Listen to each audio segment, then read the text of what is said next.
With a show of applause, let's welcome Dan the Man.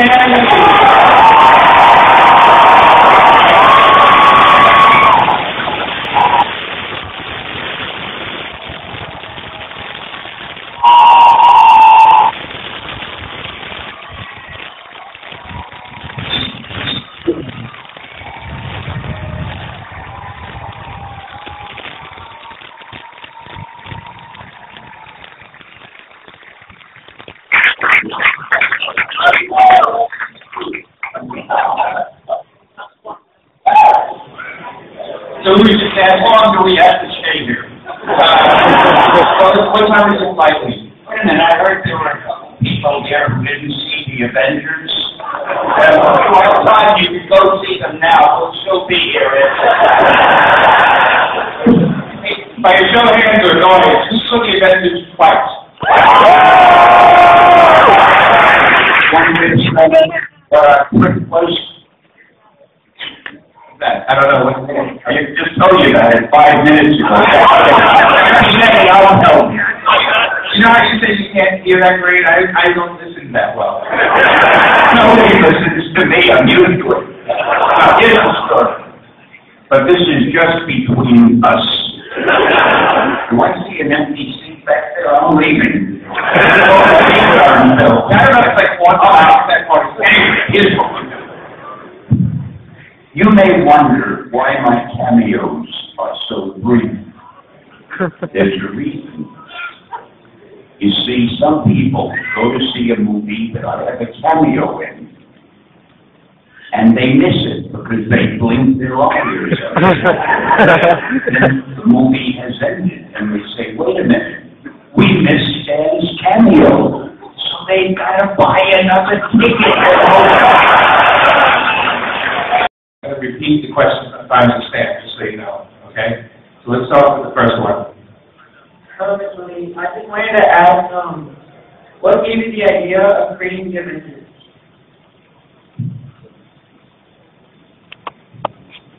Well, I had all these characters, and then I figured I ought to do something with them. And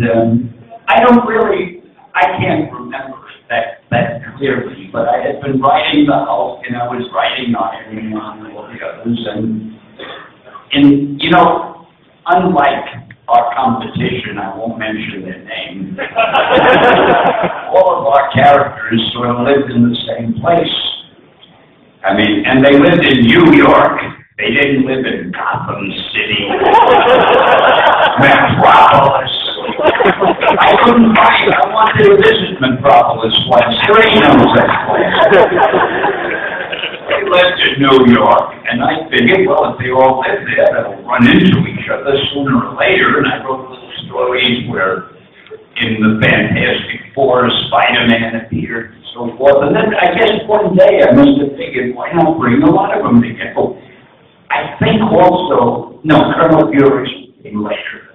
I should remember the order of these things. The greatest thing is that S.H.I.E.L.D. is part of it now. I love S.H.I.E.L.D. Does anybody know what S.H.I.E.L.D. stands for? Strategic Homeland Intervention Enforcement and Logistics Division. Yeah. I couldn't hear it clearly, but I think they changed it from what I had it. When I created S.H.I.E.L.D., it stood for, I can remember, Supreme Headquarters International Law Enforcement Division. And I think they probably got a better thing now. I had to make mine up very quickly. But anyway, I figured we'd get these guys all together and let them go fight people. So that's how the Avengers formed. Now, don't you go around telling, if you're interviewed by any reporters, don't make it sound that simple. Oh, Stan figured he'd let them go fight people. That was it. I mean, when you talk to the press, you say things like, Stan spent hours and days and weeks. Things like that. Hello, Billy. According to my 1990 Marvel Universe trading card review, your first appearance was in Captain America Comics #3 in 1941. What did it take to get a job at Marvel Comics in 1941? What does it take today? What did I think of my job in 1941? What did it take to get your job? Well, what did it take to get the job? See, I have this hearing problem. I can hear okay, but somehow when they use these damn mics, it all sounds muffled. What it took, I guess, was the fact that nobody else wanted the job. I'll give you a very brief. I was about 17, and I had had a lot of other jobs. I was an office boy. I had been a theater usher. I wrote advertising companies for a hospital. I never knew why I was advertising the hospital. Was I supposed to be trying to hope people would get sick? I didn't know what I was supposed to do. Anyway, I was out of a job at the moment, and I heard there was a position open at a company called Magazine Management Company. Now, they publish a lot of magazines, men's magazines, pulp magazines of different types, a crossword puzzle magazine, and some comic books. I didn't know what the job was for, but an assistant was needed, so I applied. I must have been the only guy who applied because I got hired. And then I found out it was for the comic book department. Now, the department consisted of Joe Simon and Jack Kirby, and a guy named David Goodman, who was the publisher's brother, and I never knew what David did in all the years I worked there. He walked around with a ruler, and he would measure pages to make sure that they were the right size. That was all. Anyway. So I was working for Joe Simon and Jack Kirby, and I had some very sophisticated things to do. I filled their inkwells. See, in those days, they used ink. You dipped your pen in ink and you brush it.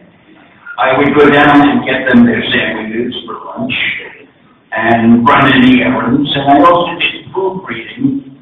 And again, when the pages were drawn in pencil, they were later inked over by an inker. But somebody had to erase the page to make sure that all the pencil lines were gone. I was one of the best erasers. And then, if there could be a career erasing, I'd have been at the top of it. Anyway, I erased pages, and that's what I did.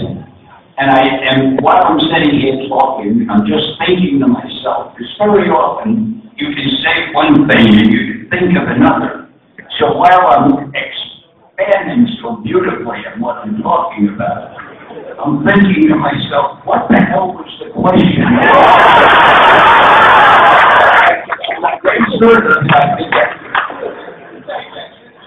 All right, are you satisfied with the question yet?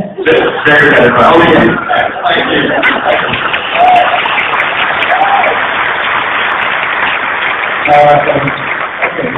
Okay. So, Mr. Lee, no doubt that Spider-Man is your best, because technically none of us would really be here unless we put an estimate that started by conquering Amazing Fantasy. But if you had to choose, other than Spider-Man, who would be your favorite Marvel character in general? Now, here's another thing I never understand about questions. The question apparently is, other than Spider-Man, who's your favorite Marvel character? But he was talking for about 2 minutes before he said that. What was he saying before that? That's what he said.